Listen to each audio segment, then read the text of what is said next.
Sorry, I muted it. Sometimes I get these buttons backwards. Am I on now? Okay. I hope that you're enjoying this study of David even half as much as I am. He's one of my favorite characters to study in the Bible. Maybe because he's so much like us, you know? But, so we're going to continue with that today.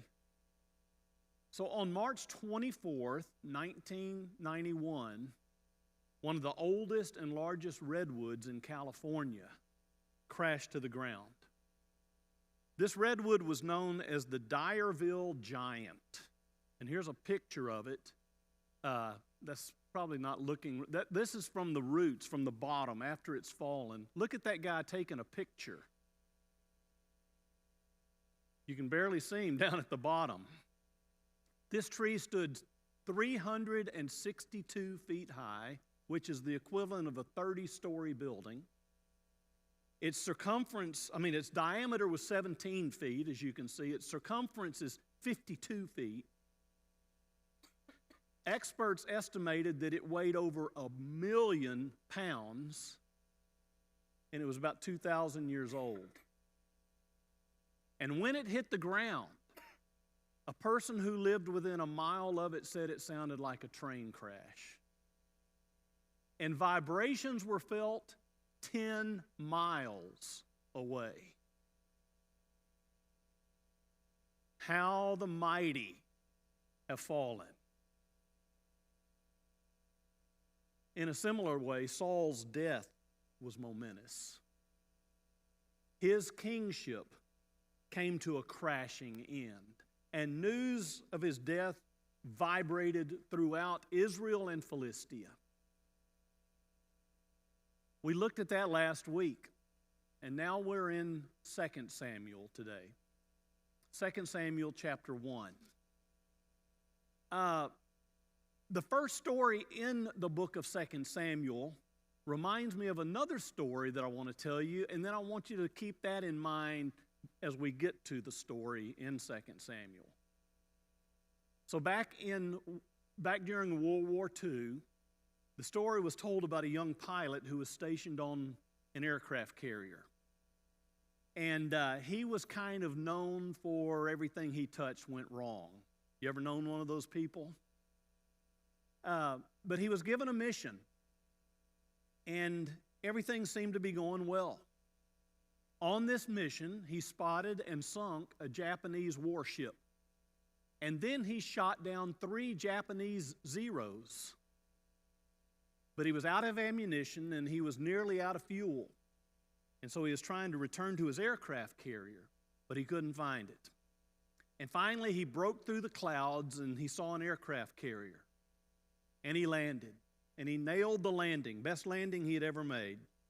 He jumped out of the airplane, and he immediately began telling about what had happened when he realized that he had landed on a Japanese aircraft carrier. See if that doesn't remind you of the story we're going to be looking at in just a moment. When you want to come and tell about your exploits, and you find out you got the wrong audience. Okay? So this transition from 1 Samuel to 2 Samuel is seamless. And why is that? Anyone remember from last week? Yes, 1 and 2 Samuel used to be one book. And when the Septuagint, which is the Greek translation of the Hebrew Bible, when it came into effect about 200 years before Jesus, they divided the book into 2, and that's just kind of the way that became the standard from then on. So it's a seamless transition. Even though 1 Samuel emphasizes more about Saul, 2 Samuel's more about David. And so David and his men have returned from defeating those Amalekite raiders. And in doing so, they have rescued all of their family and all of their possessions. But from the time that he had left the Philistine army, remember, he was actually getting ready to go into war with the Philistines against the Israelites. But from the moment he left that Philistine army, he must have been greatly concerned about Saul and about his good friend David. good friend Jonathan. David's not his own good friend. His good friend Jonathan. And so now, 3 days later, after he has defeated those Amalekite raiders, he's back in Ziklag, wondering how the battle between the Philistines and Saul went. And that's how the book of 2 Samuel opens. After the death of Saul, David returned from striking down the Amalekites and stayed in Ziklag 2 days. On the third day, a man arrived from Saul's camp with his clothes torn and dust on his head. What is that supposed to... If you saw someone coming towards you in those days and times with his clothes torn and dust on his head, what would that mean? Bad news, okay? Yeah, all the things y'all said is true. That means bad news is coming. When he came to David, he fell to the ground to pay him honor. Now, this man must have traveled 100 miles in 3 days. That's a pretty good clip. 100 miles in 3 days. And he reaches David's camp. Again, his clothing torn, his dust on his head, those are signs of mourning. The news is not going to be good news. David immediately begins questioning this guy. Verse 3 says, "Where have you come from?" David asked him. He answered, "I've escaped from the Israelite camp." "What happened?" David asked. "Tell me." "The men fled from the battle," he replied. "Many of them fell and died, and Saul and his son Jonathan are dead." Then David said to the young man who brought him the report, "How do you know that Saul and his son Jonathan are dead?" "I happened to be on Mount Gilboa," the young man said, "and there was Saul leaning on his spear with the chariots and their drivers in hot pursuit. When he turned around and saw me, he called out to me and said, 'What can I do?' And I said, 'What can I do?' He asked me, 'Who are you?' 'An Amalekite,' I answered. Then he said to me, 'Stand here by me and kill me. I'm in the throes of death, but I'm still alive.' So I stood beside him and killed him, because I knew that after he had fallen, he could not survive. And I took the crown that was on his head and the band on his arm and have brought them here to my Lord." Now, those of you who were here last week, does the story that we read last week match up with this? There's lots of gaps, isn't there? Or lots of changes, we might say. It's not the same story. And some commentators believe that this guy is actually telling the truth. That Saul, remember, what did Saul do? From chapter 31, what does it say he did? He fell on his own sword, okay? Some commentators would say that this guy's telling the truth, and he's hoping that it will put him in good standing with David. After all, his news of Saul and Jonathan being dead, that would be a windfall for someone who's in line for being the next king, right? Clearing the way for him. I tend to think differently about this story. There's no way we can know for sure, okay? But I tend to think differently about it. I think this young man came upon the dead body of Saul between the time that Saul died and the next day when the Philistines come and they take his head off. Okay? I think this guy comes in between that time, and he takes the crown and the band that's on Saul's arm, things that he could carry fairly easily, and then he is now embellishing the story for David, thinking that he'll be rewarded for it. He thinks David will be proud of the fact that he killed Saul. I think he's nothing but an opportunist, and he's a liar. He's intending to turn Saul's death into his advantage and his profit.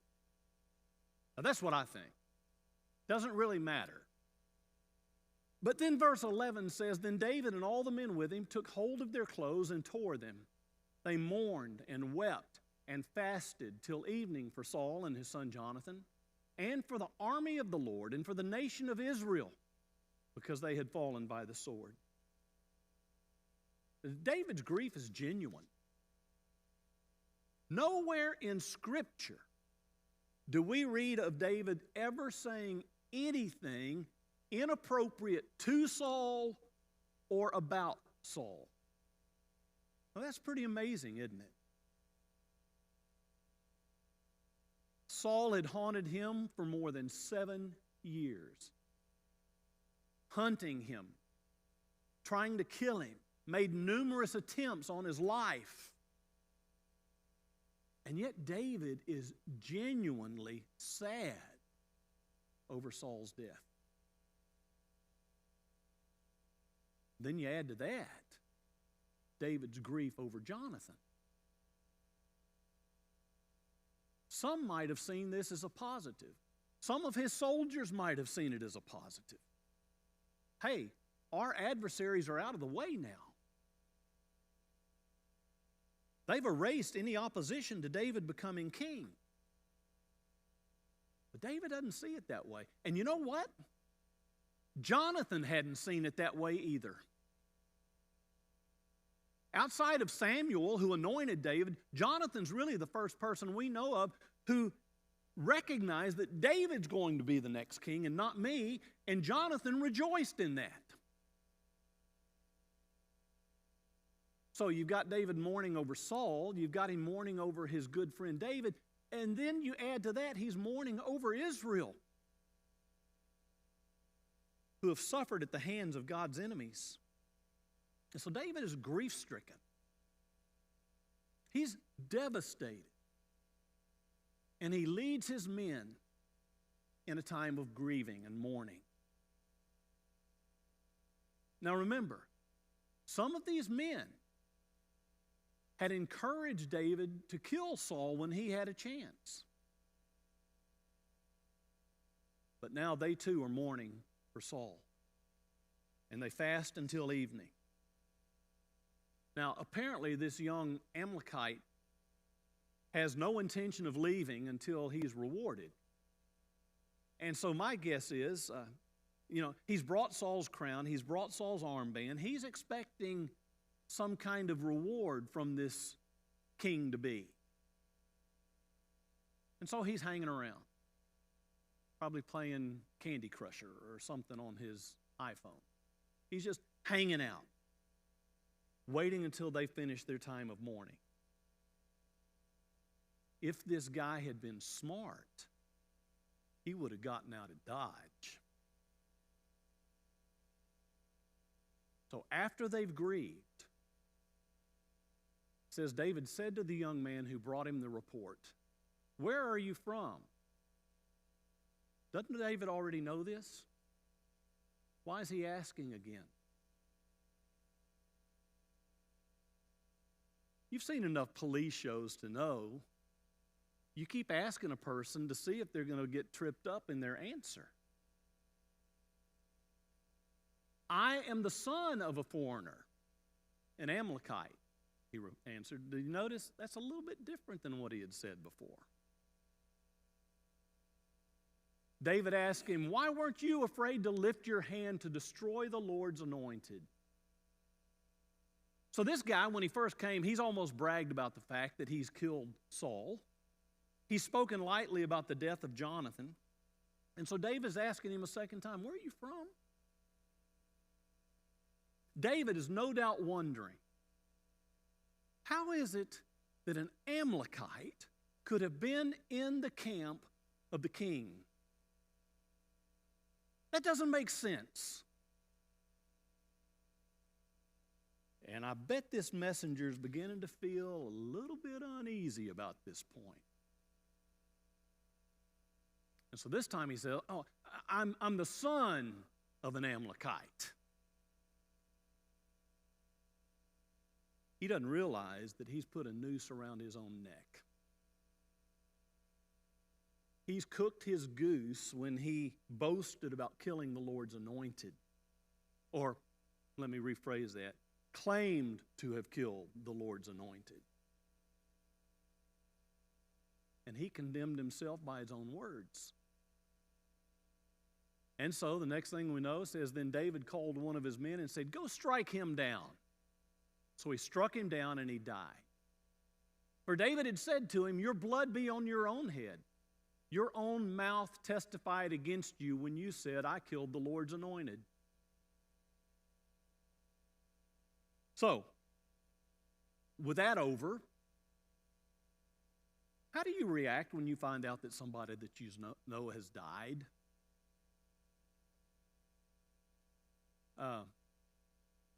The custom of Eastern people in ancient times was when a king or when a great warrior had died, they would celebrate their deeds by singing about it.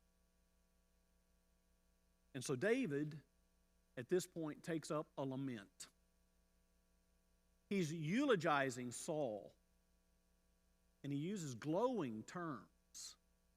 He doesn't mention any of Saul's faults. I want you to think about that. A man who had hated him, a man who had humiliated him, a man who had hunted him, a man who had taken David's best friend from him, taken David's first wife from him, taken David's rank in the military from him. And yet David and his men don't dance at Saul's death, and they don't spit at his name. You know what? David's 1,000 years before Jesus, so he never got to read the words of Jesus, but I can tell you right here, David is practicing the teaching of Jesus, which says, love your enemies and pray for those who persecute you. And it seems like this where we understand why God called him a man after God's own heart. Now, there's other moments where we wonder, what? But not here.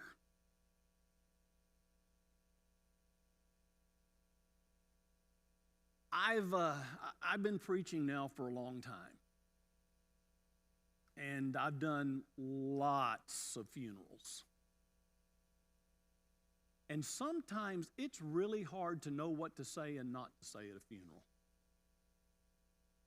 And you have been at funerals like I have, where you hear the person talking about the person that died, and I have to look at my program to make sure I'm at the right service. You know what I mean? But let's face it, I would not want to have been called on to do Saul's funeral. Because there's an old saying, if you don't have anything good to say about somebody, don't say anything at all. And it would be real easy at Saul's funeral to have 45 minutes of silence. You know what I mean? By the way, this is the first recorded lament in the Bible. And in it, David is going to be encouraging future generations to think of the good Saul had done and accomplished.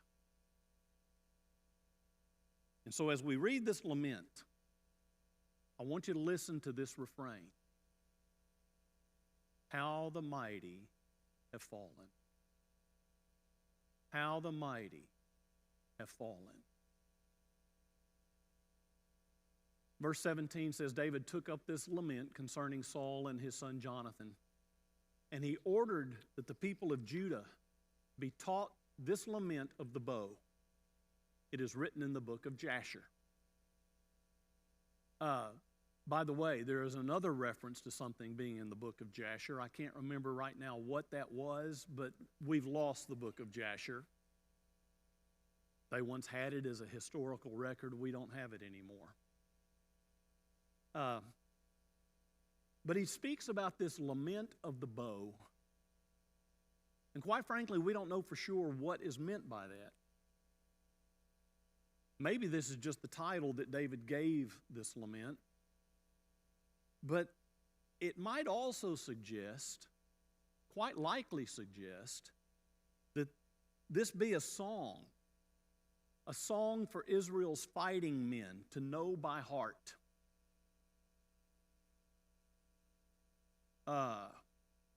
Back during the Civil War, when the Confederate Army was going into battle, what did they sing? Dixie. When the Union Army was going into battle, what did they sing? The Battle Hymn of the Republic. Songs that kind of prepared them for battle. And I think that's what David's going to use this lament for in the history of Israel. It becomes motivation because their purpose is they're going to have to respond to what these Philistines have done. And David wants this to be a reminder to them. He wants them to remember Gilboa, as we're going to see when he actually begins to sing the lament. He wants them to remember this hill that Saul has died on. He wants them to remember the pagan arrogance that was shown toward them. He wants them to deeply be stirred for the next time. And we've seen this through our own American history, haven't we? What were the Texians saying when they went into the Battle of San Jacinto? Remember the Alamo, remember Goliad. Okay? This inspired them. We went into the Spanish and American War with another one. You know what it was? Remember the Maine, a ship that the Spanish had sunk. Just a few years ago, well, it seems like just a few years ago, 22 years ago now. Remember 9/11. See, these are calls for us to show courage. And in fact, to this day in Israel, to this day, this happened 3,000 years ago. But to this day, the Israelite Armored Corps, they swear their oath of allegiance on top of the old fortress called Masada. Some of us have been there. Beverly and I have had the privilege of being there 3 times. It's an incredible sight. You can see how beautiful the view would be. You can see the Dead Sea just off in the distance there. And Masada was a place that had been built by Herod not long before Jesus was born. It was a fortress. Herod was paranoid. He was always afraid somebody was going to kill him. And this isn't that far from Jerusalem. And so he goes to Masada is his fortress. It's nearly impossible to get to the summit of that. And then, here's what's cool. This has nothing to do with our lesson right here. But you see the 3-step down thing here on the left side? That was where Herod's palace was. He had a 3-story palace. Okay? From the upper to the lower, and then I think it's the second one where his bedroom was. Do you remember? And this guy was a genius. We're talking about BC. And there's chambers, air chambers. His bedroom was kind of circular, and there's air chambers around it that they could actually put heated air to run through there and heat his room. This guy was incredible. But in 72, 73 AD, Herod's been dead now for a while, okay? But in 72, 73 AD, there were 960 Jews who had rebelled against Rome, and this was their last stand. They retreated to Masada. And after 7 months of siege, the Roman armies are around it. There's no way that they can get out. And after 7 months of siege against Flavius Silva's Roman army, the Romans breached the fortress. Now, the way they did it, I don't know if you can see on the very right-hand side, you can see a little slope. Do you see that? They built this embankment.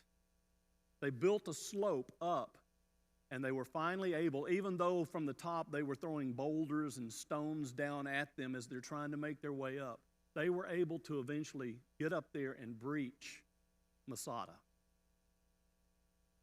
But when they got up to the top, what they found is that all 960 of these Jews had committed suicide. So Masada stands to this day as a symbol of courage. Just like we consider the Alamo a symbol of courage, so they felt about Masada. And so these Israelite troops to this day will stand on the summit of Masada, and this is where they will give their oath of allegiance. Here's a picture of it.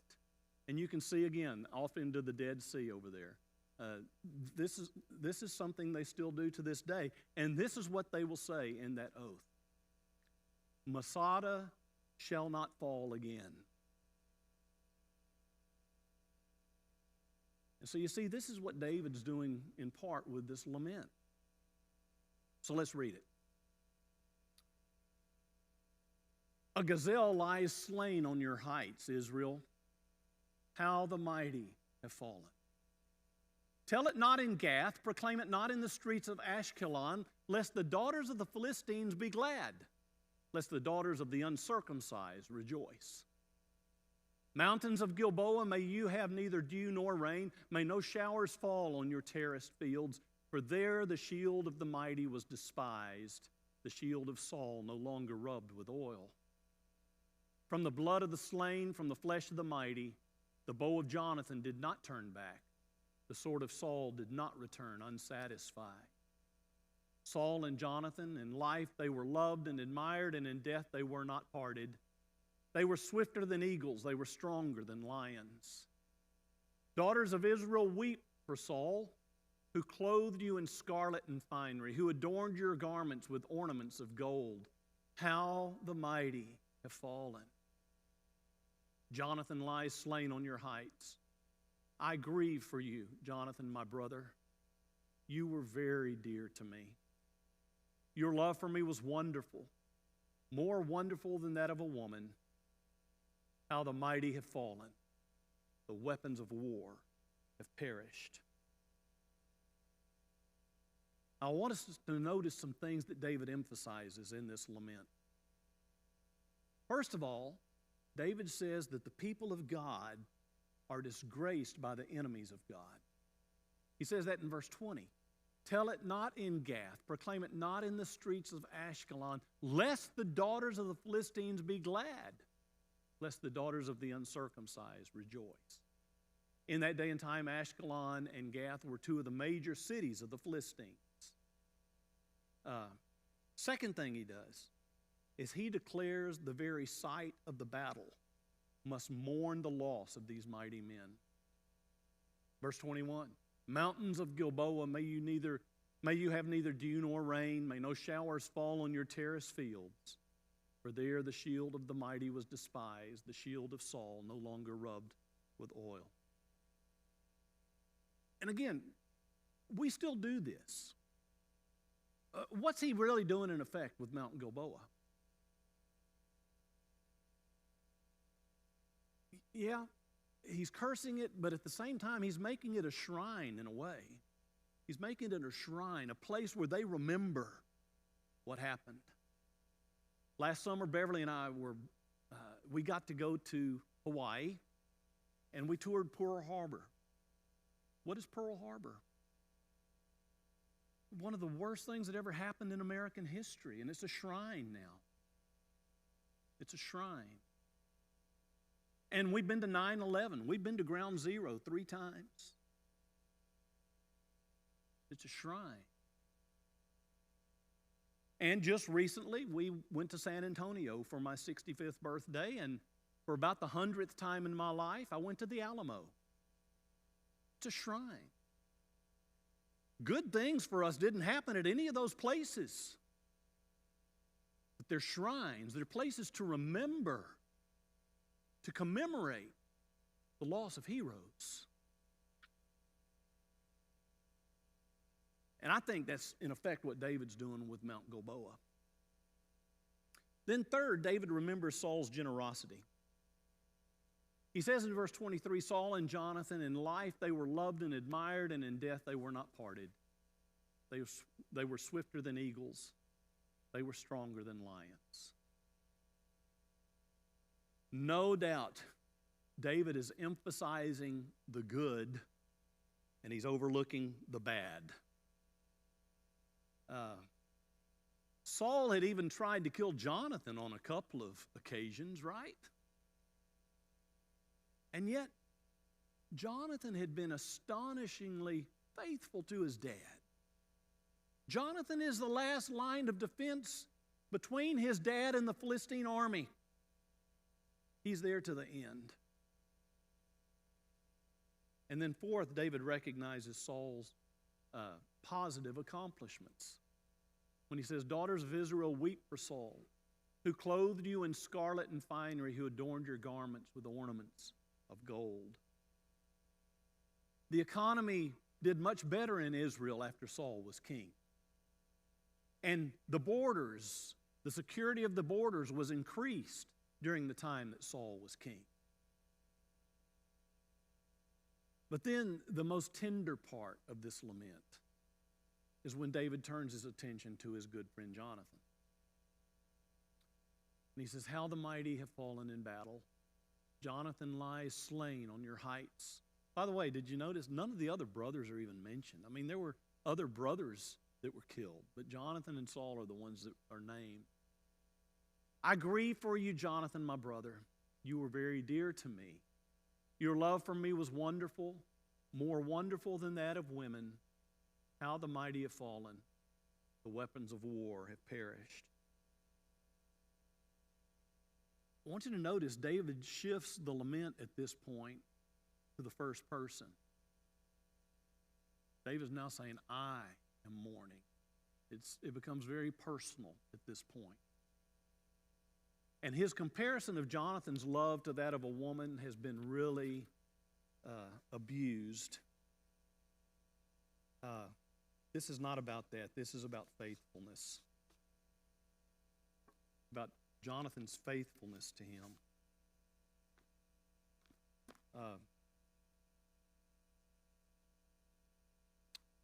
I want you to get this about David. Normally, when someone is disposed of and that's in power in ancient times, when they're defeated, when they're ousted from power, what often happened?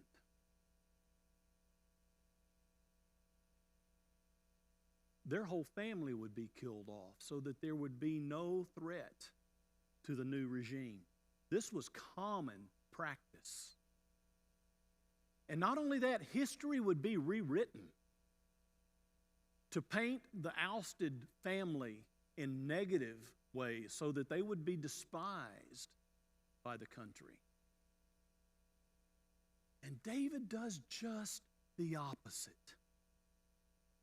David wants Saul to be remembered for generations to come. David honors Saul with his words. And I think this is really significant.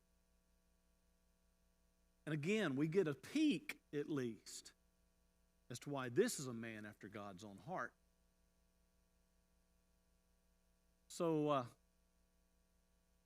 got 5 minutes left. Any observations as we read this story?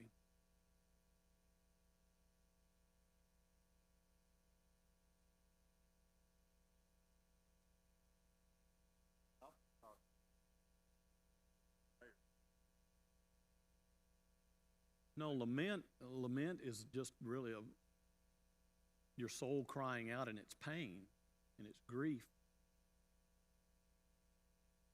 Yeah. Often it's directed to God, particularly like in the Psalms. The Psalms of lament are usually directed toward God. Randy.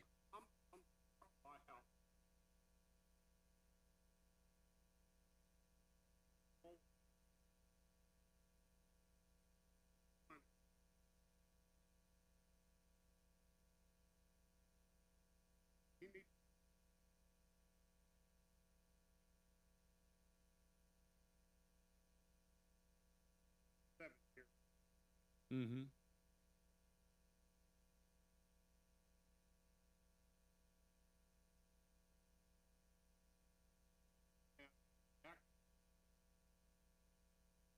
Yeah. Probably God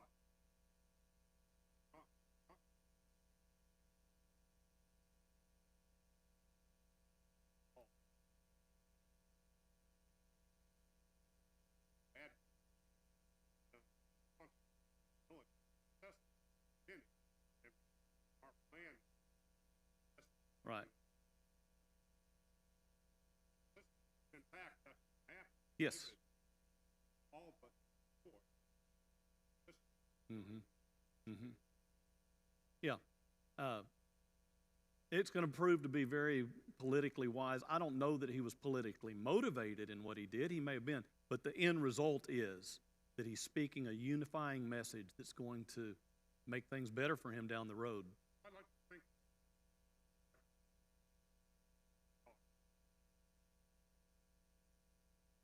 who knows, all speculation. Well, But pragmatic, if he's listening to God, that's where God's going to take him. pragmatic, wise. Yeah. That's right. Right. Anyone else? Okay, I'll let you go a couple of minutes early then. Let's pray.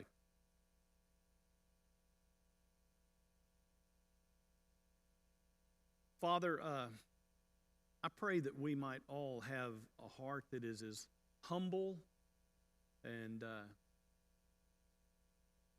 as tender as David's is in this episode.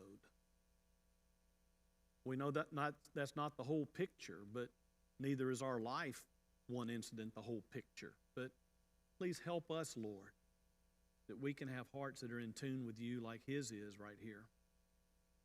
And I pray we might do a better job of remembering our heroes and honoring them. And Father, I am so grateful for this morning that we can be here, that we can share in this class together, and now as we get ready to worship, we want all of our attention being directed to you and honoring you. So would you remove any obstacles from our hearts, remove any distractions, and let us see your beautiful face. I pray in Jesus' name. Amen.